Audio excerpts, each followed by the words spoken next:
भाई और बहनों, आजकल देश और दुनिया में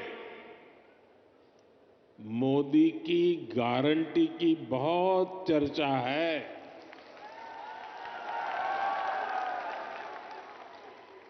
और रेवाड़ी तो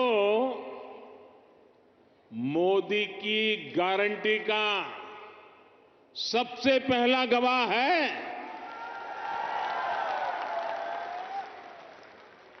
यहां पीएम पद के उम्मीदवार के रूप में मैंने देश को कुछ गारंटियां दी थी। देश की इच्छा थी कि दुनिया में भारत की साख बढ़े। ये हमने करके दिखाया। देश की इच्छा थी कि अयोध्या में प्रभु राम का भव्य मंदिर का निर्माण हो। आज पूरा देश भव्य राम मंदिर में विराजे राम लला के दर्शन कर रहा है। और तो और कांग्रेस के लोग, जो लोग हमारे भगवान राम को काल्पनिक बताते थे,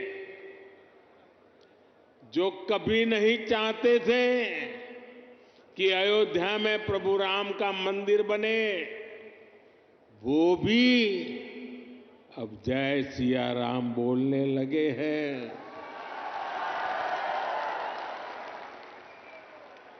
साथियों, कांग्रेस ने दशकों तक जम्मू कश्मीर से आर्टिकल 370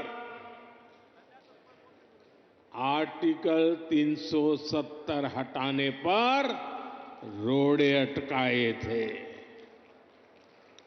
मैंने आपको गारंटी दी थी कि जम्मू कश्मीर से आर्टिकल 370 हटाकर रहूंगा।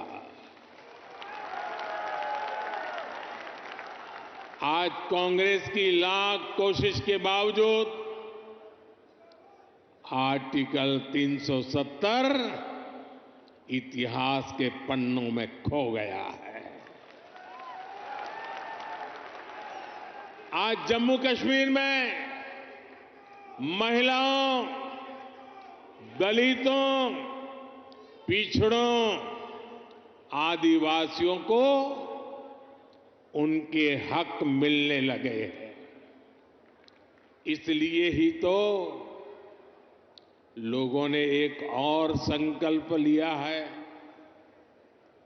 और जनता जनार्दन कह रही है, आप लोग कह रहे हैं, जिसने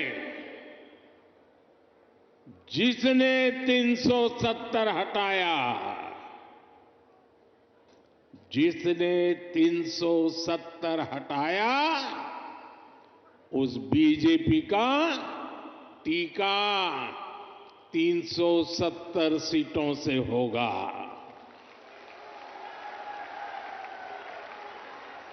बीजेपी के 370 ही पहुंचाएंगे एनडीए को 400 पार। साथियों,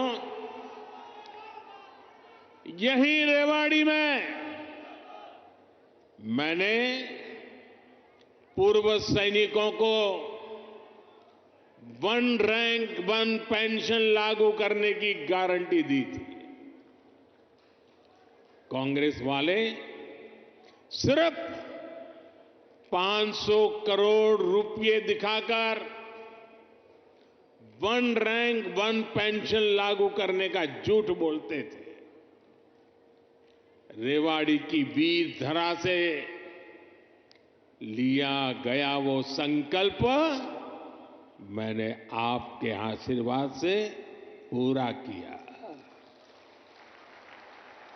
अभी तक ओआरओपी के तहत वन रैंक वन पेंशन के तहत पूर्व सैनिकों को करीब करीब 1,00,000 करोड़ रुपए मिल चुके हैं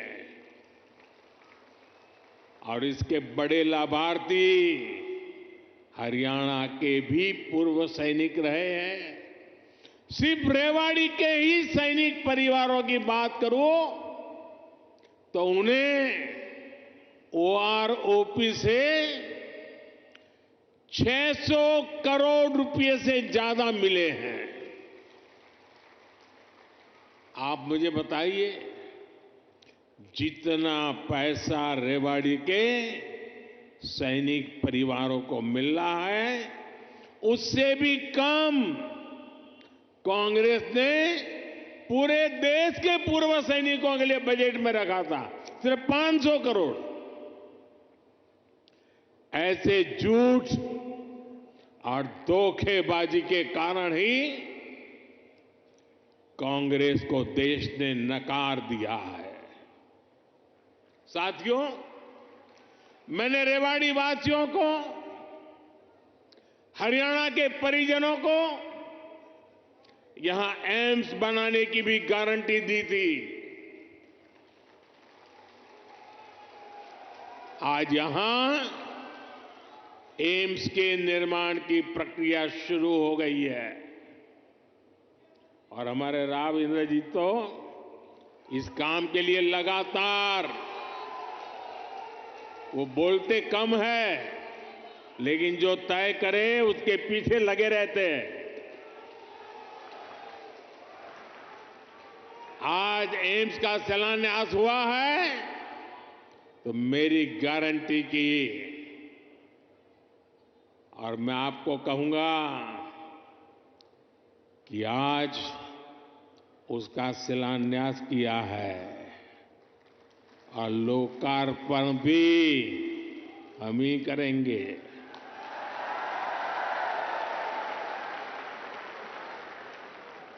और इससे आपको बेहतर इलाज भी मिलेगा, युवाओं को डॉक्टर बनने का अवसर भी मिलेगा